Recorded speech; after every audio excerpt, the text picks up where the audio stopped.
Muy buenos días, tardes, noches, bienvenido, bienvenida seas a este episodio del Podcast Azul, este primer episodio del año 2026. Estamos de regreso y me da un gusto enorme volver a saludarlos.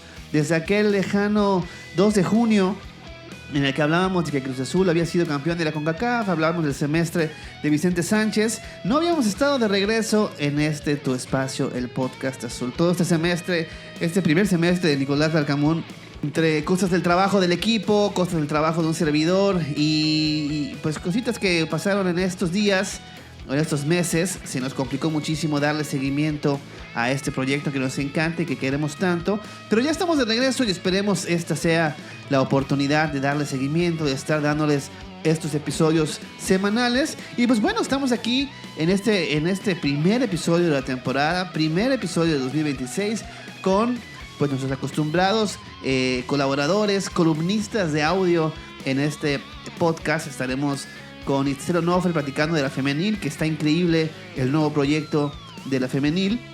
También estaremos con José Luis Arimana, que nos trae su análisis de lo que podrá ser esta temporada para Cruz Azul, este segundo semestre de Nicolás Larcamón al mando de Cruz Azul, de los refuerzos, las salidas y todo lo que acontece en el mundo de la Noria. Y por supuesto también tendremos la voz de la afición, los amigos, amigas que quisieron participar en este episodio con su audio, con su voz, que estarán presentes también en este episodio. Amigos, soy tu host, Maki Pinzón. Repito, me da un gusto enorme estar otra vez haciendo este episodio para todos ustedes. Esperemos que lo disfruten. Platicaremos más adelante de los proyectos y de los invitados que tendremos en el Podcast Azul en este semestre. Y pues bueno, bienvenidos, bienvenidas. Nosotros comenzamos.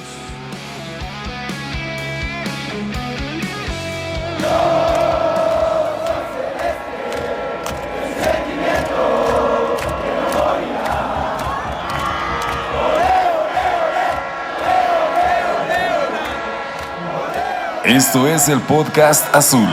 Comenzamos.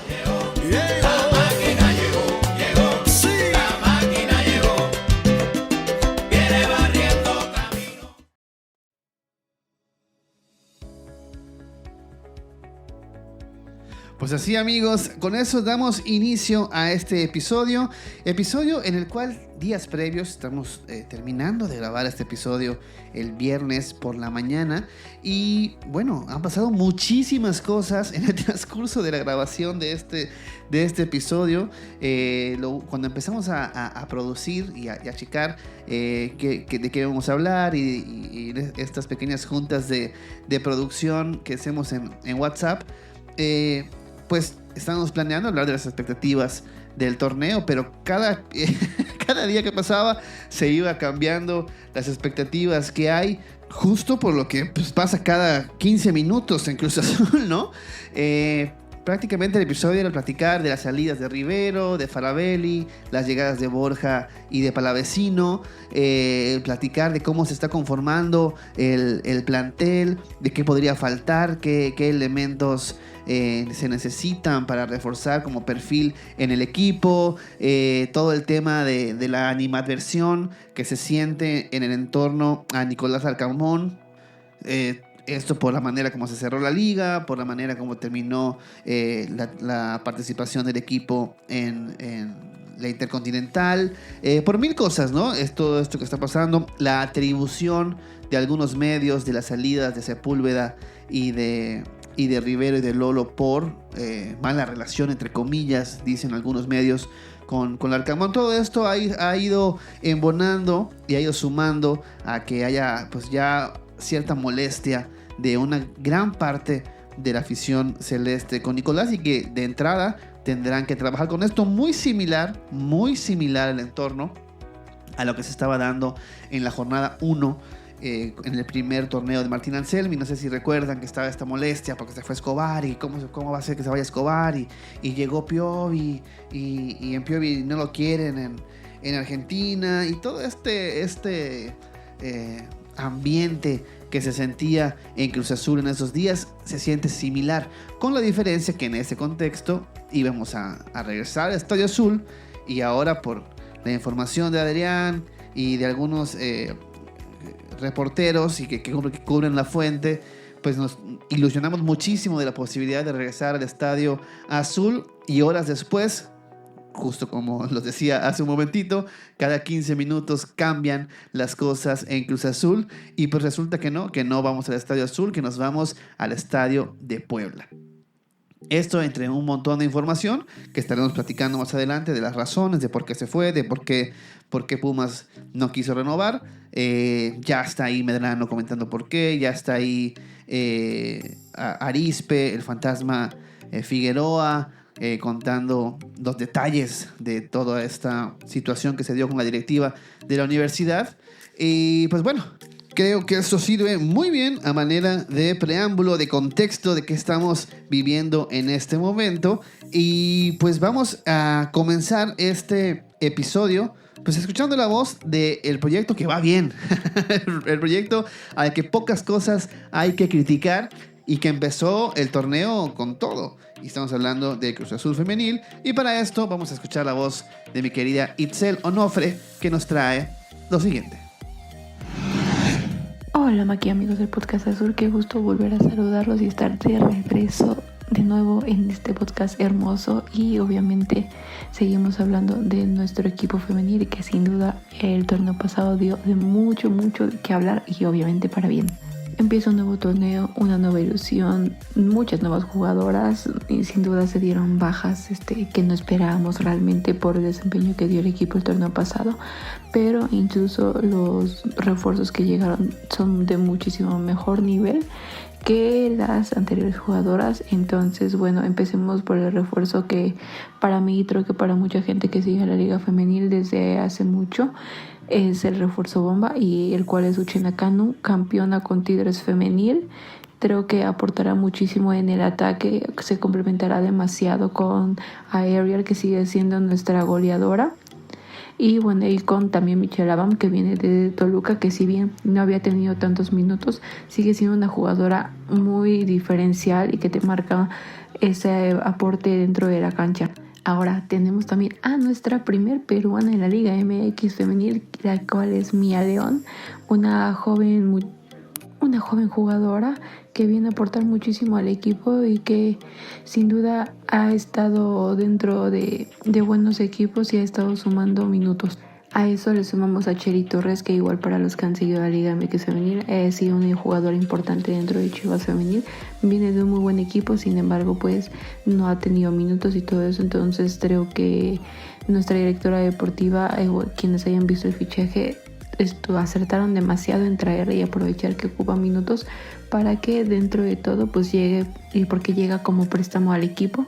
Entonces pues bueno, siento que nos va a aportar muchísimo. Ojalá que no se quede solamente en préstamo y pueda quedarse en el equipo, así como se quedó Alex Godínez, que en su momento llegó a préstamo de Rayadas. Y creo que sin duda una parte que era fundamental reforzar era la defensa, y para eso está Carol Arcanjo, brasileña, que ya desde la jornada 1 dio de qué hablar. Se estrenó con nuestro primer gol en el torneo, y fuera de eso hubo muy buenas sensaciones en la defensa. No permitió ningún tipo de jugada peligrosa, entonces creo que va por muy buen camino el proyecto. Y además de ella llega Montaño, quien viene proveniente de Mazatlán Femenil, era su joya prácticamente de Mazatlán Femenil, una joven promesa que tanto nos va a sumar para minutos de menores como va a aportar muchísimo su experiencia. Creo que parte importante del equipo femenil era que por fin tuviéramos ese fondo de banca que nos ayudara a seguir compitiendo. Y si bien el torneo pasado se le compitió, e incluso a Tigres se le compitió en semifinales, donde la diferencia nada más fue de un gol de la eliminación, creo que ese torneo el equipo hablará muchísimo. Si bien también hablemos de que se acaban de mudar a Morelos y el día sábado juegan su primer partido como locales. Esperemos que la gente de Morelos responda como debe y se llene el estadio. Los horarios son un poco complicados, algunos son entre semana, entonces bueno, esperemos que la gente sin embargo esté apoyando al equipo femenil y que hagan de Morelos su nueva casa. Ahora bien, por lo correspondiente a la jornada número 1, Cruz Azul le ganó 5-0 a León Femenil en su casa. en donde demostraron que este plantel tiene para mucho y que sin duda quieren volver a repetir la historia del torneo pasado y no incluso llegar a semifinales, llegar a una final y por qué no pensar en nuestro posible primer campeonato. Se le ve sangre a este equipo de querer ir por todas y bueno, también a nuestra directora deportiva Mafer Pons, que sin duda ha sido clave para que este equipo esté a donde está, y eso sí, y lo cual no pudo haber ocurrido sin contar con el apoyo de nuestro presidente, el ingeniero Víctor Velázquez, que sin duda le ha estado apostando al fútbol femenil. Y pues bueno, esperemos los siguientes resultados, que este equipo siga en la lucha y sigamos en las primeras posiciones de la tabla. Nos escuchamos en el próximo episodio.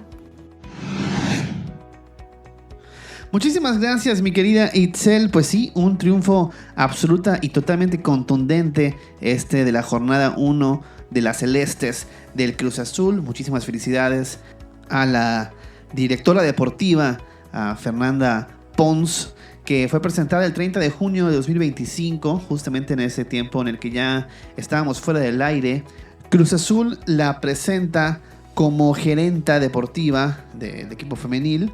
Es exjugadora de fútbol por 15 años. Fue auxiliar operativa entre la FIFA y la Federación Mexicana de Fútbol, directora técnica, coordinadora de fútbol femenil y varonil en ligas y academias, analista y conductora deportiva en medios. Fernanda conoce cada aspecto necesario para el manejo de un equipo de fútbol, desde visorías, análisis y armado de planteles hasta logística y coordinación. Esta decisión fue tomada con el objetivo de llevar a nuestras categorías femeniles a donde la historia y sobre todo nuestra afición nos lo exigen, comenzando por la próxima temporada. Así que esto es la manera como la presentó el 30 de junio el equipo de Cruz Azul en un comunicado de prensa, y estamos viendo que justamente en este semestre se hicieron cosas importantes y ahora en esta nueva etapa en Morelos veremos cómo le va al equipo femenil, que ha sido muy bien reforzado, y estaremos pendientes de su desempeño en la cancha.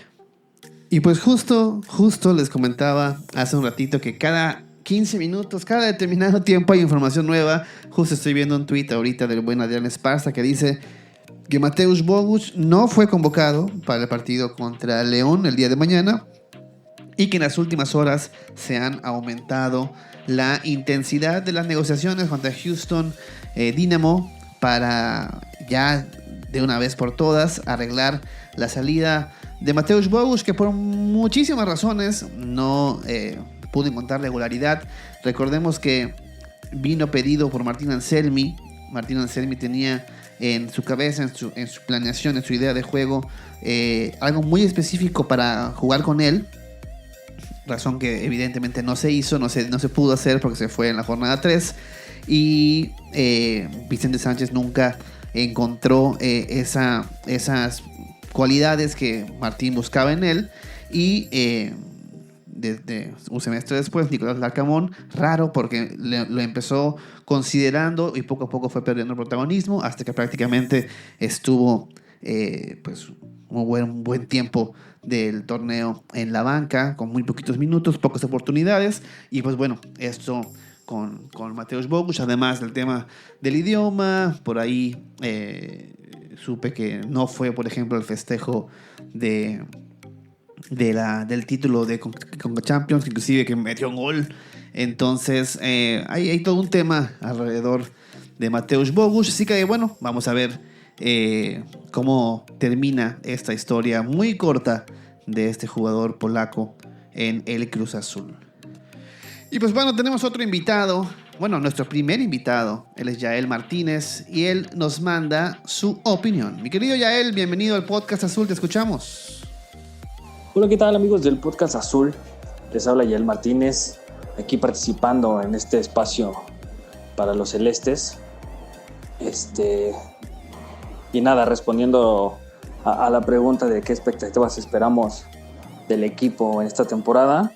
Yo creo que son unas expectativas un poquito más mesuradas. No es como a principios del proyecto de Iván Alonso. Creo que sí es un proyecto que está entrando en una etapa de maduración y esperemos que en este torneo pues se pueda consagrar en liga, ¿no? En el torneo local, ya que pues internacionalmente ya se dio un manotazo que no tendría que ser suficiente. Pero en términos generales, no adelantándonos tanto a la recta final del torneo que está por comenzar, sí espero un Cruz Azul no tan distinto, pero creo que las pocas incorporaciones que se hicieron son para que se vea ese salto de calidad. Creo que al Arcamón ya le están armando el equipo a como él planea que se pueda lucir. Y pues nada, se espera que lo sepa aprovechar de buena manera y que empiece a dar resultados, ¿no? No nada más en torneo regular, en el otro torneo que es la liguilla y por supuesto en la Conca Champions y buscar el B en Conca. Sin más, agregar un saludo, Mac, a todo el equipo del podcast y les mando abrazos y bendiciones. Se viene la 10ª. Saludos. Que así sea, mi estimado Yael, que así sea. De parte de todo el equipo del podcast, muchísimas gracias. Feliz año para todos, por cierto, feliz año. Como siempre, nunca sé en qué momento del mes dejar de desearles un feliz año, pero bueno, estamos a 9 de enero, creo que todavía es una buena fecha. Y pues hablaba de lucirse, mi querido Yael, y hablando de lucirse, vamos a ir con un amigo del podcast, casi ya es miembro honorario, mi querido Lucio Hinojosa, que también trae su opinión. Vamos a ver en esta oportunidad qué nos dice. Mi querido Lucio, te escuchamos. ¿Qué tal, amigos del Podcast Azul? Les habla Lucio Hinojosa. Muchas gracias, Maki, por la oportunidad de compartir mi opinión en tu espacio. Y en relación al tema que nos aborda, las expectativas que tenemos de Cruz Azul para esta temporada.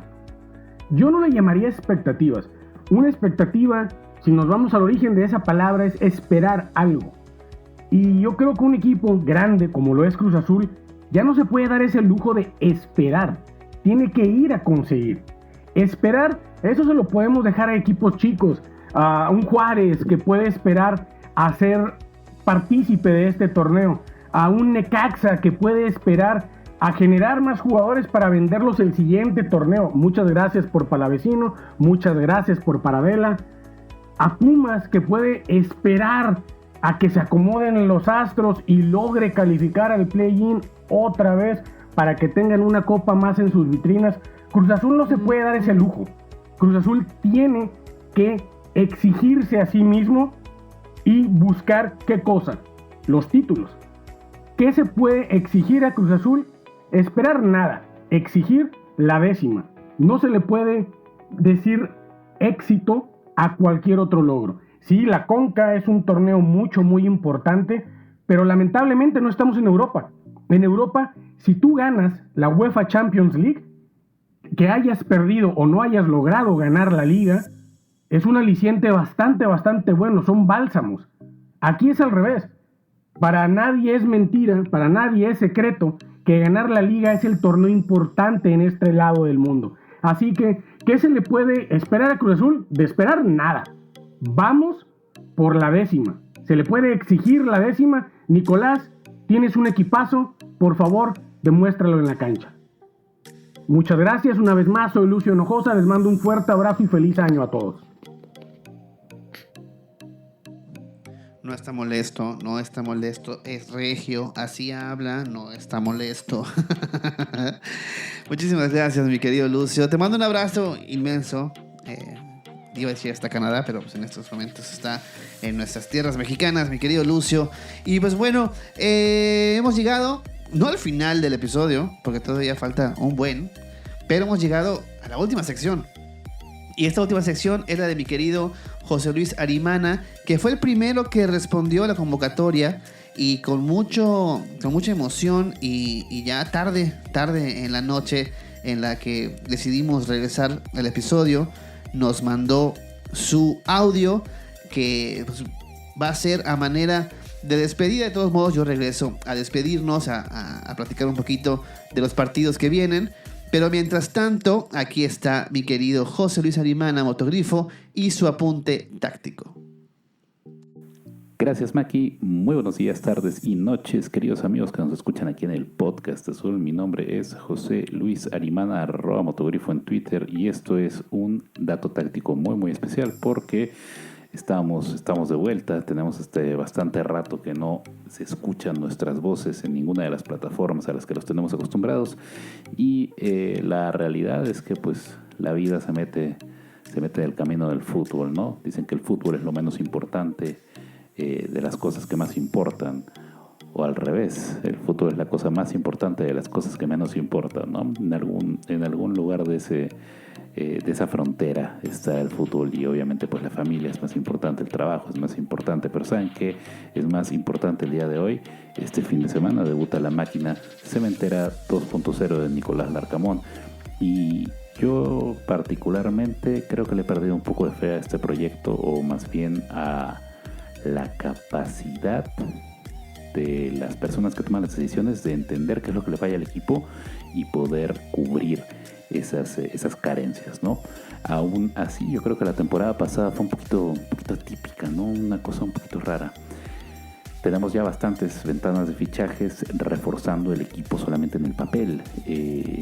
Tenemos bajas importantes, las cuales no son cubiertas de manera adecuada.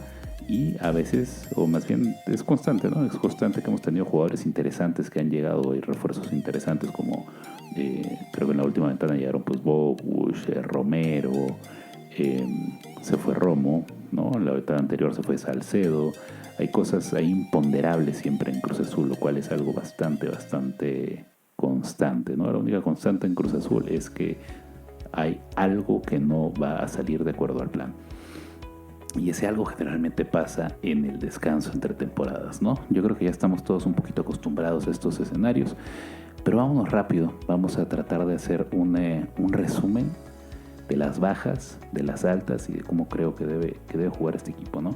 El semestre pasado estuvimos jugando con un sistema 3-4-2-1, ¿no? Un sistema muy parecido a lo que estuvimos viendo con Anselmi en su mejor momento, con la diferencia de que había mucha más prisa para atacar.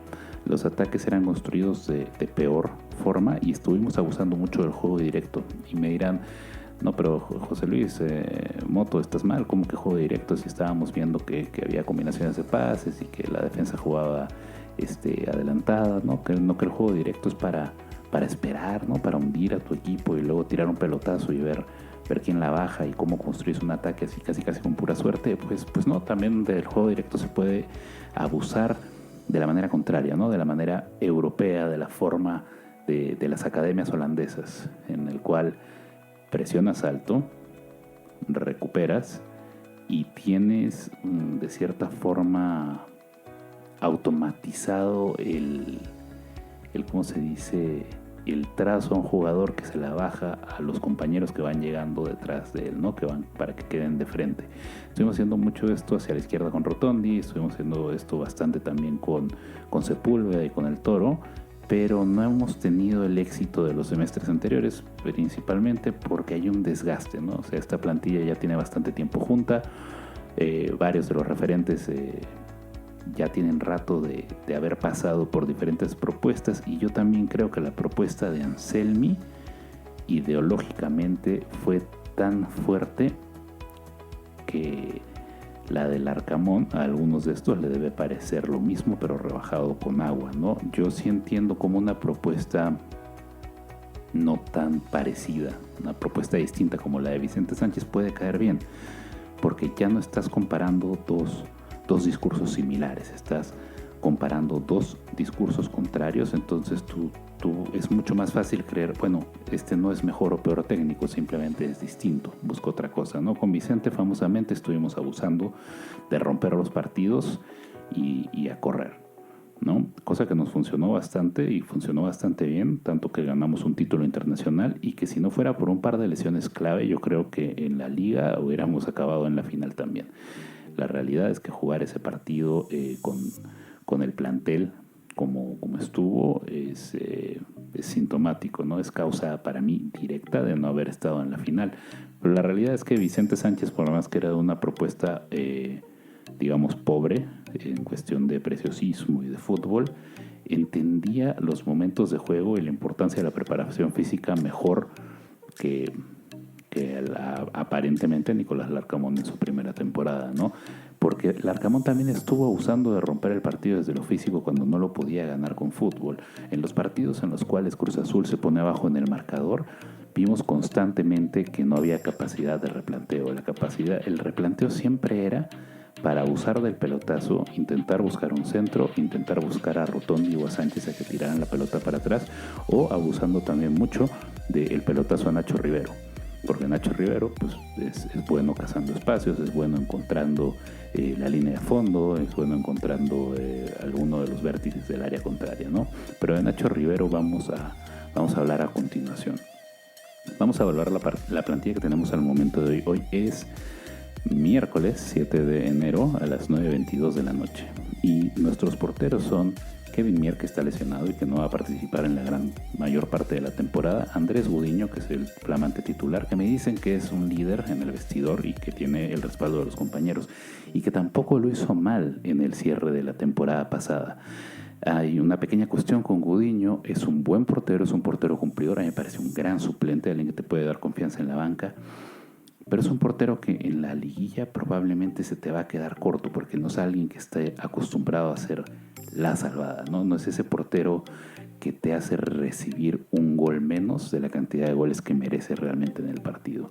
Y ojo que no digo que Kevin Mier lo sea, porque Kevin Mier también ha tenido sus disparates, sus errores y sus desconcentraciones, pero en buenos partidos de eliminación directa de Kevin Mier hay veces en las que hemos sobrevivido solamente por obra y gracia de sus reflejos o de que termine dominando los tiempos del juego a través de meterse en la cabeza de los rivales, ¿no? Es un portero que tiene, por más que es joven, yo creo que es grande y todavía no vemos su techo. Entonces la propuesta más interesante obviamente está lesionada, Kevin Mier, y después tenemos al chavo Emanuel Ochoa, que ha jugado con selección mexicana sub-20 o sub-22 si no me equivoco, y es muy parecido a Mier en características, lo poco que lo hemos visto. Sería también bastante interesante saber qué tanto va a participar Ochoa de la siguiente temporada. ¿Va a alternar con Gudiño? A lo mejor hay algún plan para que Ochoa se consolide en el primer equipo y que Gudiño se quede más como una figura representativa, un líder moral, una cosa así en el vestidor. No lo sabemos, pero al día de hoy tenemos dos porteros que juegan con los pies. Uno está lesionado y el otro es Gudiño, que tiene gran liderazgo, juega también con los pies, no tan bien como los otros dos, pero tampoco canta mal las rancheras a la hora de atraer presión, ¿no?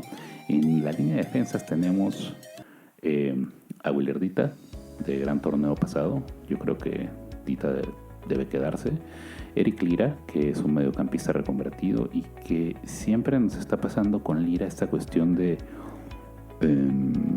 tiene grandes partidos contra rivales medianos y contra rivales de jerarquía real. Yo creo que los mejores partidos de Lira no han estado aquí como el pivote, como el, bueno, ¿cómo le llamaríamos esto? Como el central por el medio, ¿no? Como el líbero, que no cumple una función de líbero, pero todo el mundo le dice líbero al central por el medio, ¿no? Los mejores partidos de Lira contra rivales de jerarquía han sido justamente cambiándolos el medio campo para cambiar a línea de 4 en las temporadas de Anselmi, o entrando de cambio para cerrar el partido, para poder amarrar un marcador, ¿no? Yo creo que a Lira hay que moverlo al medio campo si es que vamos a jugar algo más serio.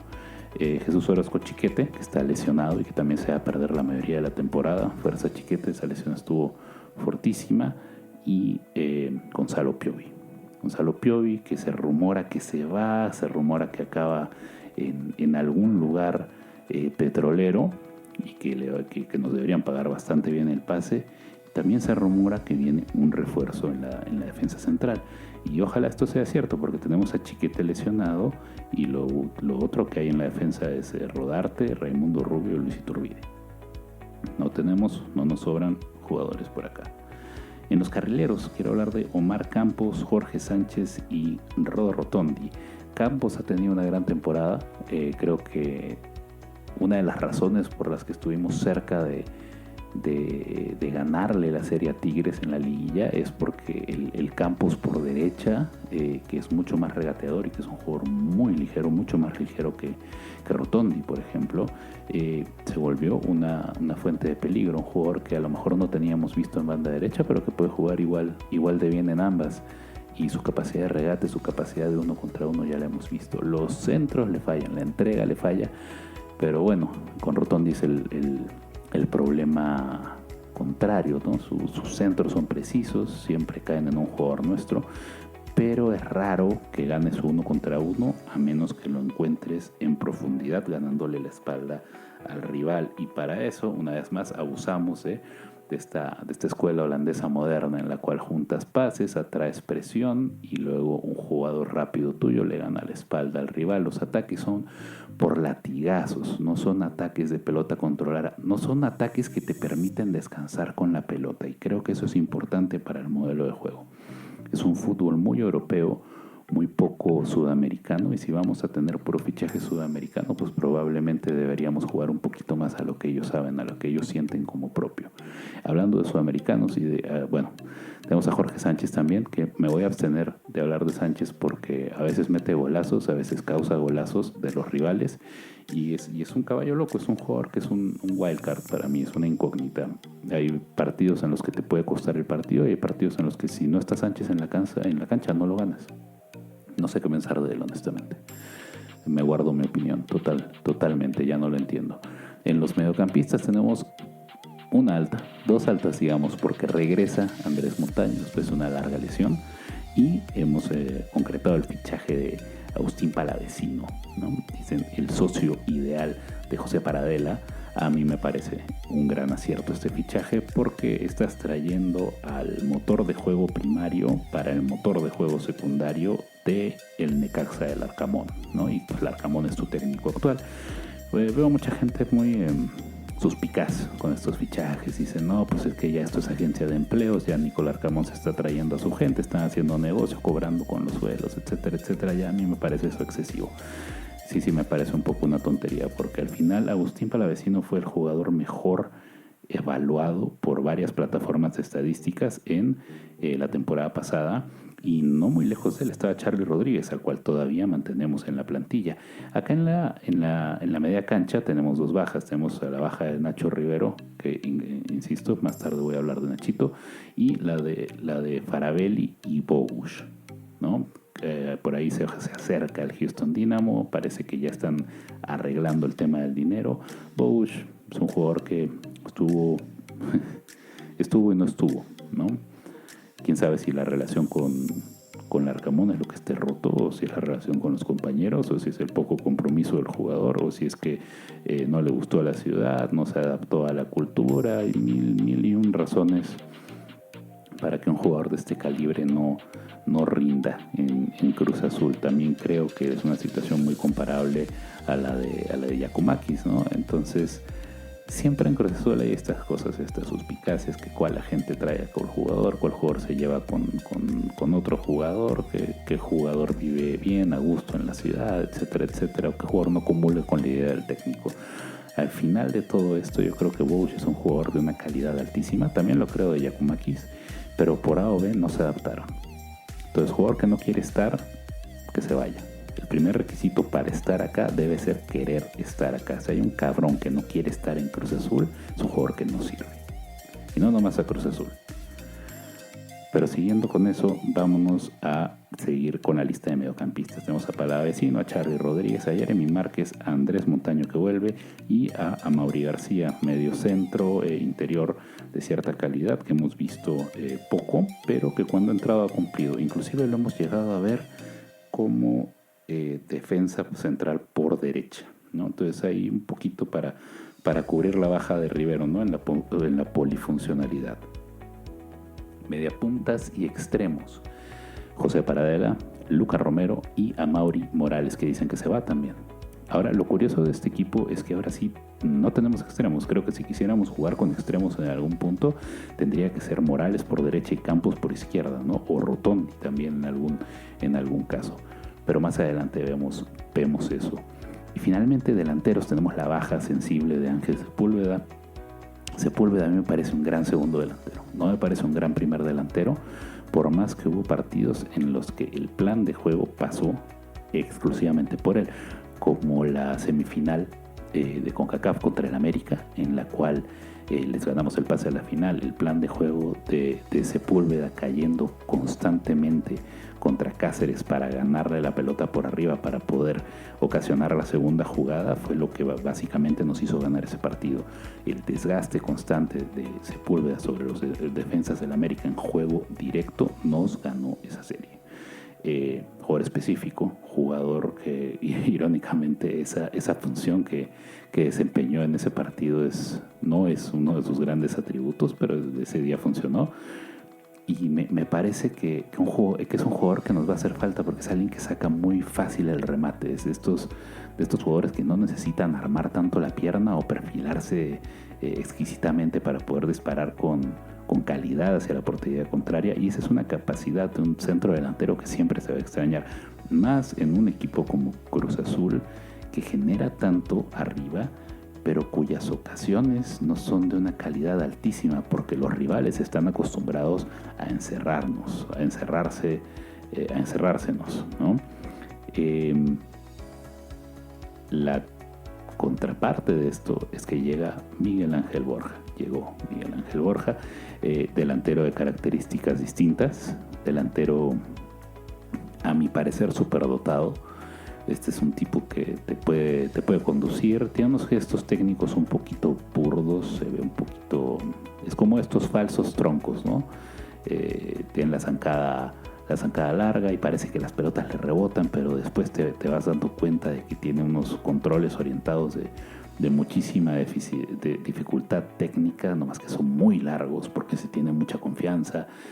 No ha tenido un buen semestre en River, creo que ni siquiera un buen año, pero también ahí hay cosas, hay situaciones atenuantes a mi parecer. River es un vestidor complicadísimo, una afición complicadísima, y la gran realidad es que el misionario es bastante racista y xenófobo. Entonces a mí no me extraña nada que a Borja, después de tener una gran temporada en la que metió una cantidad brutal de goles, luego la hinchada se le volteara porque, y esto va a sonar conocido, al jugador que más los acerca a ganar fue al que culparon cuando no ganaron nada, ¿no? Entonces, en lugar de quejarse de los otros 6 o 7 muertos que realmente estaba arrastrando River, se fueron sobre el goleador por fallar unas cuantas ocasiones que se consideraron importantes, ¿no?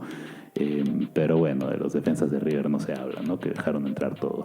Al final, tenemos 4 bajas sensibles al momento: Nacho Rivero, Lolo Farabelli, Mateusz Bogusz y Ángel Sepúlveda. En estas 4 bajas yo puedo resumir rápido. Nacho Rivero se va, un jugador que es un emblema, que es un líder del vestidor, que es querido por sus compañeros, querido también por una gran parte de la afición, y con justa razón. Y creo que nuestro mejor plan B en partidos de alta intensidad. Esta última temporada Nacho Rivero no me gustó como titular porque es un jugador que en los 90 minutos ya no te puede dar lo que te daba antes, pero también es un jugador que tú quieres ahí, que tú quieres en el vestidor, tú quieres en la cancha.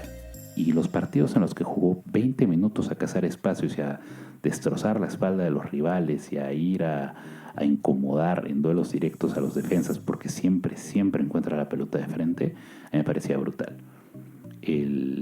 La incapacidad, una vez más, del Arcamón de convencer a Nacho Rivero de que este es el mejor papel que puede desempeñar y que esa es la mejor forma en la que él puede ayudar al equipo, es, a mi parecer, lo que acaba ocasionando esta ruptura, ¿no? O sea, si Rivero no le suelta el equipo al Arcamón porque cree que él, Rivero, sabe lo que es mejor para el equipo por encima de lo que el técnico cree, entonces ya ese vestidor no funciona y así no vamos a ganar nada. Si al final es cierto este rumor de que en el vestidor de la liguilla Rivero estaba diciendo quién jugaba y quién no, y que el Arcamón no pudo llegar a un pacto con él, no pudo resolver esto fuera del ojo de los compañeros o algo así, pues yo creo que deja muy mal parados a los dos. Incluso no sé quién queda peor parado, si el técnico por no poder tener el vestidor o el jugador por tratar de priorizar o el jugador que ya pasó su prime, tratando de priorizar que él esté en cancha por encima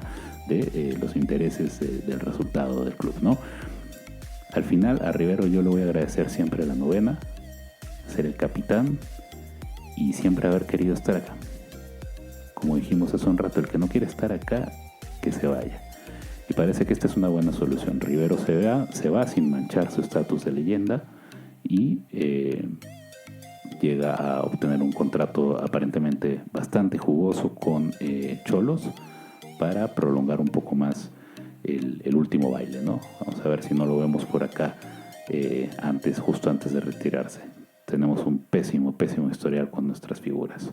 La siguiente baja que yo considero sensible, Lolo Farabelli, la realidad es que ya no tanto, porque ya no estamos jugando a Anselmi y ya no estamos jugando a Vicente.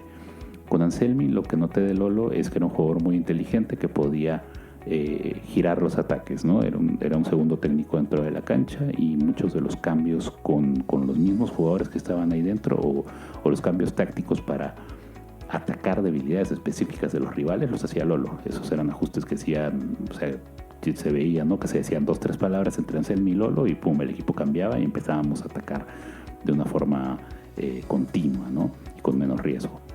Ya con Vicente esto no pasó, Lolo se había superado porque Vicente era un técnico que te vaciaba un poco el medio campo y que no tenía esas funciones específicas ni tenía esa confianza, yo creo, con el jugador.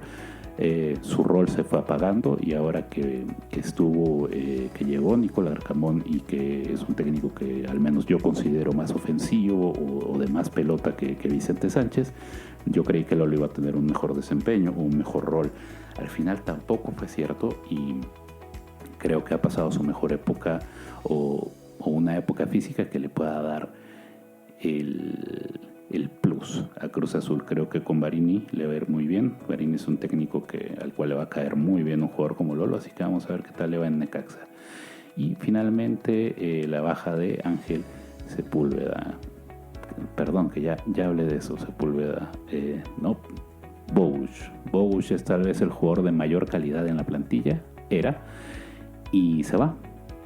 Así de sencillo. Un tipo que aparentemente aquí nunca quiso hacer nada. Esas son las bajas y las altas. Rápidamente, Palavecino, el jugador mejor rankeado estadísticamente por SofaScore, Statistics y demás plataformas en línea de las que recaban estadísticas. Andrés Montaño lo considero una alta porque está volviendo una lesión que lo privó de estar toda la temporada pasada y que nos puede brindar otra vez su exquisita zurda, su visión de pase, la capacidad de combinar en corto y en largo, y finalmente volvemos a tener un ejecutor de tiros libres, quiero pensar, porque no hemos tenido un ejecutor de tiros libres claro en los últimos 2 semestres, ¿no? Hasta que él apareció hace 2 liguillas. Última alta, Miguel Ángel Borja, ya hablamos de él. Y vamos rapidito porque ya me excedí de tiempo en cómo podemos parar el equipo. Si tomamos otra vez el 3-4-2-1 que estuvimos jugando la temporada pasada, me faltarían 2 refuerzos, ¿no? Porque tendríamos a Gudiño en la portería, Piovi, Lira y Dita en la defensa, pero el único defensor que podría entrar de cambio por cualquiera de los 3 es Rodarte o este chico Amaury García, ¿no? Se te resfría uno de los 3 y el equipo queda encuerado. Eso no me gusta, creo que a nadie le gusta. Jorgito Sánchez podría ser otra opción, pero como ya no tenemos a Rivero, ya no tenemos suplente, ¿no? Para el carril derecho. En el medio campo yo veo juntos a Charlie y Palavecino en la base, y podríamos tener a Montaño, a Márquez o a Amaury García de suplente de cualquiera de los dos. Inclusive Lucas Romero en la primera temporada del Arcamón jugó ahí en la base. No sé si esto se pueda repetir. Es como medio centro, es alguien que tiene poca paciencia, pero también tiene una cantidad de gestos técnicos muy muy increíbles para salir de la presión. Entonces, si tú quieres juntar pases en la base, probablemente todavía te sirva Lucas Romero ahí. Carrileros, acá se pone difícil, y por esto tengo la teoría de que necesitamos más fichajes. En izquierda Rotondi, en derecha Sánchez, y no hay más. Campos es el suplente de ambos. Tal vez de alguna forma podríamos poner a Mauri Morales como suplente de Sánchez en la banda derecha, como ya pasó la temporada pasada, pero la realidad es que Mauri no es un carrilero. Lo que va a pasar es que es un volante por derecha que va a tener la misión de regresar corriendo hacia atrás y no te va a dar mucho, ¿no? O sea, defensivamente hablando. En la media punta podemos tener a Romero por izquierda, Paradela por derecha, o cualquiera de ellos dos puede ser sustituido por Fernández, el Toro, por Montaño o por Jeremy Márquez. Inclusive Palavecino podría jugar en doble media punta con Paradela en determinado momento, a ver si ese experimento pudiera funcionar. Y finalmente en punta tenemos a Borja, suplente Fernández, o al revés. Yo creo que tal vez convenga que Fernández inicie y luego vas metiendo a Borja conforme se va acoplando al equipo. Y entre las variaciones podrías jugar con doble punta también, ¿no? En lugar de jugar el 3-4-2-1, juegas el 3-4-1-2, ¿no? Y pones a Paradela de enganche detrás de Borja y Fernández, lo cual sería, a mi parecer, una alineación muy, muy fuerte. Entonces ahí lo que haces es tener, también acá hay un problema, ¿no? Porque tenemos 3 defensas y luego tenemos 3 mediocampistas nada más. Es el 3-3-1-3 bielcista que vimos por algunos momentos en la liguilla pasada, pero es un sistema bastante suicida en el cual los carrileros son los extremos, ¿no? Entonces tus extremos son Rotondi y Sánchez. Yo creo que no va a pasar. La otra es, y esto requiere un solo refuerzo, y es un defensa central. 4-2-3-1. Gudiño en la portería, Campos lateral izquierdo, Sánchez lateral derecho. Un refuerzo y Dita como centrales, porque ahí o juega Piovi o juega Dita. No pueden jugar los dos en línea de 4-90 minutos. Esto es un recurso. Para jugar con Piovi y Dita en el fondo, solos, 20 minutos, 15 minutos, cuando tratas de darle vuelta al marcador, adelante, te lo compro. Pero 90 minutos con Dita y Piovi nada más, sin nadie que les cuide la espalda, no lo creo. Y menos con Campos y Sánchez de laterales. En el medio campo, una vez más, doble 5, Charlie y Palavecino. Yo creo que siempre en la base de estos son los dos que deberían estar. Y siempre puede alternar ahí Lira, Montaño, Márquez, etcétera, ¿no? En la línea 3 enganches, por así decirlo, o 3 mediapuntas, ¿no? Un enganche y 2 mediapuntas. Tendríamos por izquierda probablemente a Rotondi, por derecha a Romero, o Morales, o Fernández, o Montaño, o Márquez. Y por dentro, por delante de los dos mixtos, yo pongo pues obviamente a Paradela. Tu enganche, Paradela, Montaño y hasta Fernández podría jugar ahí, ¿no? Depende mucho de qué es lo que quieras hacer con la pelota en esa zona. Finalmente, 9, Borja o Fernández, o una vez más, nos vamos a la variación, 4-4-2, quitamos uno de los volantes y metemos a Fernández a la de Borja. Cosa que también se puede lograr si es que simplemente dejas a Fernández de extremo izquierdo. Fernández sabe jugar como este delantero recostado por izquierda que va hacia el centro, muy cabecita Rodríguez, ¿no? Entonces, bueno, esas son mis opciones. A mi parecer, para jugar cualquiera de los dos esquemas nos hacen al menos falta 2 jugadores más, mínimo un lateral y un central de jerarquía, un central antiguo, un central de buen cabezazo, buen juego aéreo, fuerte en lo físico y que te reviente todas las pelotas. No necesitamos otro preciosista, ya los tenemos. Y mi expectativa para esta temporada es bastante complicada, porque creo que depende exclusivamente de qué pueda hacer Larcamón en cuestión de convencimiento. Ya tiene a Palavecino y a Paradela. Si ellos dos conectan y empiezan a dejar cátedra de fútbol y el resto del vestidor compra y cree, podemos ser campeones. Si en algún momento esto falla, mi opinión es que se nos puede ir todo. Se nos va Larcamón, se va Iván Alonso, toman fuerza dentro de dentro de la estructura del club otras influencias fantasmagóricas que ya sabemos cómo operan, y pues es lo de siempre. Cruz Azul tiene muchos sueños, tiene mucha gente tomando decisiones, es una mesa muy grande y es una mesa en la que hay mucho dinero. Así que esperemos que lo deportivo salga bien. Y si Larcamón no es el técnico para Cruz Azul, esperemos que aún así gane algo de puro rebote, como para que el proyecto que nos ha estado trayendo calidad de jugadores y que ha estado renovando bien la edad de la plantilla, se quede un rato más.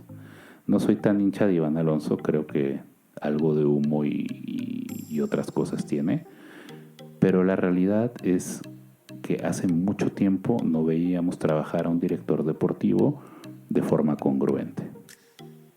Lo normal en Cruz Azul es que nos den gato por libre, nos estén vendiendo proyectos, mejoras y quién sabe qué tanta cosa, y al final sabemos que los jugadores acaban llegando por quién es su agente, quién es amigo, por un video de YouTube mal visto en un celular y la tajada que le toca al amigo del primo del sobrino de la gente que le va a pasar una comisión a un amigo de la directiva, ¿no? Así que ya estamos hartos de eso en Cruz Azul. Trabajemos bien, que hemos estado llegando a 3 semifinales consecutivas y hemos estado cerca de tocar la gloria y ganamos una Copa Internacional.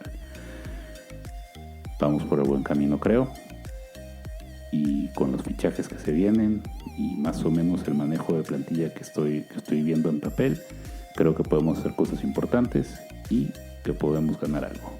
Esperemos en la siguiente temporada tocar metal. Una vez más, este es un muy agradecido José Luis Arimana, @motogrifo, muy agradecido contigo, Maki, porque hayas sonado la alarma ahí en la torre de los Avengers y que nos hayas hablado todos una vez más para poder grabar un episodio hermoso de este proyecto hermoso que se llama el Podcast Azul. Y a ti, mi querido amigo que nos escuchas, que nos ves, que nos sigues, pasa este episodio a tu familia, a tus amigos, a tu gente de confianza. Diles, no estoy loco, sí escucho gente que opina mesuradamente y que no son 3 cabrones hasta el huevo de caguamas opinando lo que les sale de los cojones. Espero que te crean. Espero que nos reciban bien y esperamos que se pueda compartir este proyecto con mucha más gente, llegar a muchos más oídos, muchas más casas y arriba la máquina, señores. Nos vemos pronto.